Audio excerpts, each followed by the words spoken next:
ఏదైతే నేరుగా డైరెక్షన్ ఇచ్చింది కాబట్టి కోర్టుకే పూచీకత్తు సమర్పించిన తర్వాత రిలీజ్ చేయొచ్చు అని చెప్పి అయితే సహజంగా కూడా జైలు సంబంధించినటువంటి నిబంధనలు ఎలా ఉంటాయి ఇలాంటి ఆర్డర్స్ ఇచ్చినప్పుడు వారు పూచీకత్తు తీసుకుని రిలీజ్ చేసేటువంటి పరిస్థితి ఉంటుందా సహజంగా మనం చూసాం ఇంతకుముందు న్యాయవాది మాట్లాడినప్పుడు కూడా కింద కోర్టుకి ఇచ్చి కింద కోర్టు నుంచి కూడా రిలీజ్ ఆర్డర్ తీసుకోవాల్సినటువంటి జనరల్ ప్రొసీజర్ అయితే ఉంటుంది సో దీనికి సంబంధించి కూడా మనతో పాటు రిటైర్డ్ జైలర్ శ్రీనివాసరావు గారు కూడా మనతో పాటు జాయిన్ అయ్యారు నమస్కారం శ్రీనివాసరావు గారు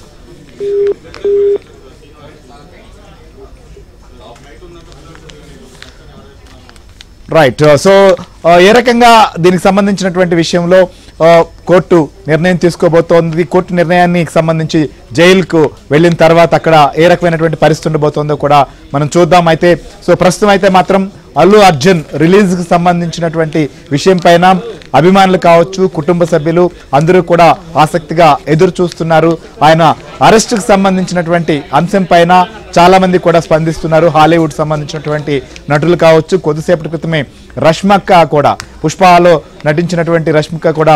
ట్వీట్ చేసింది షాక్కు గురవుతున్నట్లుగా కూడా ఆమె తన యొక్క పోస్ట్ కూడా చేసినటువంటి పరిస్థితి ఈ విధంగా చాలా మంది కూడా దీనిపైన స్పందిస్తున్నారు ఇట రాజకీయ నాయకులు కావచ్చు రాజకీయ రంగ ప్రముఖులు కావచ్చు వివిధ పార్టీలకు సంబంధించినటువంటి నేతలు రకరకాలైనటువంటి రియాక్షన్స్ కూడా వస్తున్నాయి దీనికి సంబంధించినటువంటి కొంతమంది పాజిటివ్గా కావచ్చు కొంతమంది దీన్ని ఖండిస్తూ కావచ్చు ఇట్లాంటి పరిస్థితులు ఉన్న నేపథ్యంలోనే సో ప్రస్తుతం ఆయనకు బెయిల్ కూడా రిలీవ్ మంజూరైంది కాబట్టి మధ్యంతర బెయిల్ ఆయన ఎంతసేపట్లో రిలీజ్ కాబోతున్నారు అనేది మాత్రం ఆసక్తికరంగా మారుతోంది సో దీనికి సంబంధించినటువంటి అప్డేట్ కూడా చూద్దాం ఆయన రిలీజ్కి సంబంధించినటువంటి విషయం కూడా ఉదయం అరెస్ట్ నుంచి ఇప్పటి వరకు జరుగుతున్న ప్రతి పరిణామాన్ని కూడా ఏబిఎన్ మినిట్